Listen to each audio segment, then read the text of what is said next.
वंदे पुरुषोत्तम परम प्रेममय श्री श्री ठाकुर जी की वाणी। आलोचना प्रसंग प्रथम खंड से एकांश 16 चैत्र 1347 रविवार 30 मार्च 1941। श्री श्री ठाकुर करीब 9 बजे बांध के किनारे तासु में बिछावन पर बैठे सभी के साथ प्रसन्न मुद्रा में वार्तालाप कर रहे हैं। धूप काफ़ी उग चुकी है, मंद मंद हवा बह रही है, इसलिए उतनी गर्मी तो नहीं लगती। प्रेस, तपोवन, मातृविद्यालय, केमिकल वर्क्स, कारखाना, बड़ई मिस्त्री का अड्डा, होशियारी, cardboard concern, dispensary, philanthropy office, अतिथिशाला, ऋत्विकाचार्य भवन, कला केंद्र, कृषि क्षेत्र, कुटीर शिल्प केंद्र इत्यादि के सर्वत्र ही उस समय जोरों से कामकाज चल रहा है। इसी बीच बाहर से एक सज्जन आश्रम में घूमने के लिए आए। सब कुछ देखने के बाद वे श्री श्री ठाकुर के निकट गए। श्री श्री ठाकुर के निकट ज्यों ही वे पहुँचे त्यों ही उन्होंने बड़े स्नेहपूर्ण स्वर में बैठने कहा। वह सज्जन प्रणाम करके बैठ गए। प्राथमिक परिचय के बाद उस सज्जन ने पूछा, मान ले श्री श्री रामकृष्ण देव मुझे बहुत अच्छे लगते हैं, किंतु आज तो वे नहीं हैं, अभी उन्हें मैं कैसे पाऊंगा। श्री श्री ठाकुर परवर्ती को छोड़कर पूर्वतन पकड़ में नहीं आते हैं। यदि कोई श्री रामचंद्र की भक्ति करता है और यदि वह श्री कृष्ण युग का आदमी है तो वह श्री कृष्ण में ही श्री रामचंद्र को पा सकता है, अन्यथा पाना संभव नहीं है। परवर्ती पुरयमान महापुरुष के आविर्भाव के पहले तक पूर्वतन के प्रति अनुरागी आचार्य की शरण लेनी चाहिए। उन्होंने अपनी नौकरी के विषय में कहा, मैं खुशामद नहीं कर पाता हूँ, इसलिए नौकरी में उन्नति नहीं होती है। श्री श्री ठाकुर ने उस समय सहानुभूतिपूर्ण शब्दों में समझाते हुए कहा, खुशामद क्यों करोगे, स्तुति करनी चाहिए। प्रत्येक के वास्तविक गुणों को देखना चाहिए, उनकी तारीफ करनी चाहिए, उसमें अपनी भी उन्नति होती है। हर व्यक्ति के वैशिष्ट्य को समझाते हुए अपने मनोज्ञ व्यवहार से सभी को मुग्ध कर उनके हृदय को जीतना चाहिए। उस समय आवश्यकता अनुसार तुम उनको सुधार भी सकते हो। यदि इस प्रकार चलो तो मनुष्य को अपने आदर्श के प्रति अनुप्राणित कर सकते हो। इससे मनुष्य सहज में ही तुम्हारे प्रति स्वार्थान्वित होकर तुम्हारी श्री बुद्धि का सहायक होगा। तुम सम्मान और ख्याति पाओगे, सुखी होगे, पारिपार्श्विक के साथ तुम्हारी संप्रीति बढ़ जाएगी। श्री श्री ठाकुर की बातें सुनकर उक्त सज्जन खूब उद्दीप्त हुए, आनंद से उद्भासित हुए, मानो उन्हें एक पथ मिल गया। इन बातों के पश्चात सत्येंद्र ने अपनी रचित एक कविता पढ़कर श्री श्री ठाकुर को सुनाया। श्री श्री ठाकुर कितने बड़े प्रेमिक है एवं उनके चारों तरफ मनुष्य क्यों घेरे रहते हैं, इन्हीं बातों की चर्चा कविता में है। श्री श्री ठाकुर ने कविता सुनकर कहा, देखो, यदि मनुष्य का अपनी ओर से किसी के लिए कुछ किया हुआ रहे तो वह वस्तुतः मधुर लगता है, अन्यथा प्रेम नदी या सुंदर प्राकृतिक दृश्य मन लुभावनी जैसी होती है। उसके लिए कुछ करना नहीं पड़ता है, इसलिए प्रेम का प्रकृत बोध नहीं पनपता है। जीवन के दुख की अंधियाली रात में उस प्रेम की चेतना उसे कोई उत्साह या प्रेरणा नहीं देती है।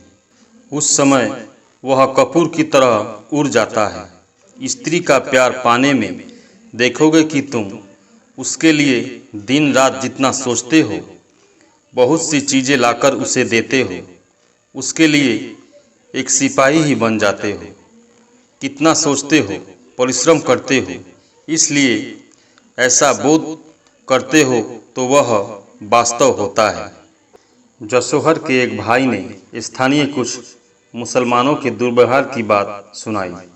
उनकी बात सुनते ही श्री ठाकुर ने विशेष जोर देकर कहा, इस्लाम की अप्रतिष्ठा जिसमें होती है, ऐसा करने का सुयोग मनुष्य को देना तुम लोगों के लिए उचित नहीं है। 19 चैत्र 1347 बुधवार 2 अप्रैल 1941 रात्रि में श्री ठाकुर ने सुधांशु दास से कहा, अच्छी तरह पढ़ो, मूल नीति को ठीक ठीक समझना चाहिए। सिर्फ पुस्तकें पढ़कर कोई मौलिक गवेषणा नहीं कर सकता है। आदर्शानुक उद्देश्य की पूर्ति के लिए संधित्सु संवेग चाहिए के लिए होना चाहिए। इन बातों पर ध्यान रखकर ही पढ़ना चाहिए, वास्तविक रूप से करना चाहिए। इसके द्वारा सूत्र पकड़ में आ जाता है। इसके बाद श्री ठाकुर ने प्रफुल्लदास से कहा, शास्त्र, विज्ञान, साहित्य, इतिहास, दर्शन, राजनीति, पूर्वतन महापुरुषों के सभी ग्रंथों को अच्छी तरह पढ़ोगे। अपनी भावधारा के समर्थन में जो कुछ पाओ उन्हें संग्रह करने की चेष्टा करोगे। अपना एक आधार ठीक रहने पर ही पढ़ाई और समझ सही रूप में होती है एवं वही पढ़ाई काम में लगाई जा सकती है, अन्यथा लाख पढ़ने पर भी हजम नहीं होता है। 20 चैत्र 1347 बृहस्पतिवार 3 अप्रैल 1941 ऋत्विक अधिवेशन का समय आ रहा है। इस अवसर पर बालक बालिकाओं की आवृत्ति, संगीत आदि भी होंगे। तीसरे पहर में उसकी तैयारी आश्रम में जोर शोर से होती है। मातृ मंदिर के पीछे श्री ठाकुर मौलसरी वृक्ष के नीचे एक बेंच पर बैठे हैं। विनती प्रार्थना के बाद आश्रम के भ्रातागण एवं माताएं वहां समवेत हुए हैं।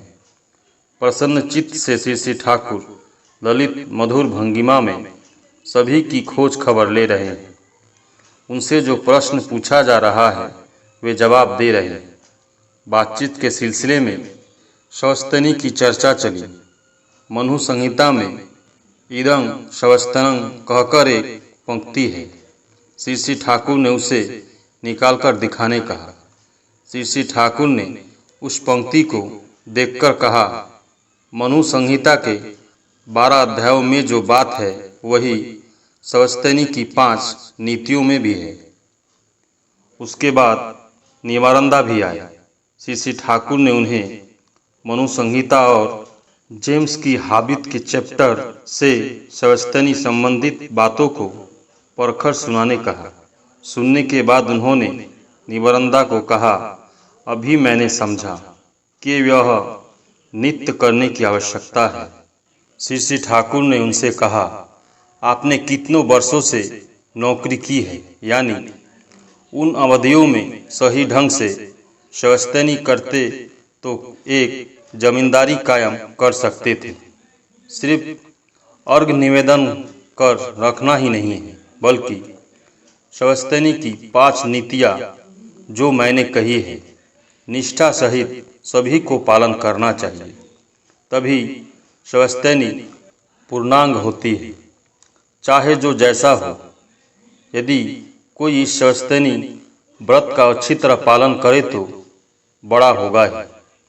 आप लोग जितने अच्छी लोगों में इसका प्रसार कर देंगे उतना ही राष्ट्र का मंगल होगा। अर्थ नैतिक मुक्ति, जाति की उन्नति, राष्ट्रीय स्वाधीनता, चाहे जो चाहे। पहले लाखों लाख व्यक्ति जीवन में इस शवस्तनी को अभ्यासगत करा दे, तभी उन लोगों को धरकर सारा राष्ट्र उठ खड़ा होगा। पहले यहाँ की आवश्यकता की पूर्ति के लिए लोगों से रुपए लिए जाते थे, किंतु बाद में सोचा कि ऐसा कौन सा पथ निकालूं कि रुपए का वह अवदान ही उनकी वृद्धि का पथ बन जाए। उस समय शवस्तनी व्रत की बात मेरे माथे में अभिभूत हुई। यह मानो परम पिता का परम अवदान है। इसके बाद श्री श्री ठाकुर ने दोहे में एक बानी दी। परम प्रेममय श्री श्री ठाकुर। सभी गुरु भाई एवं माँ को जय गुरु।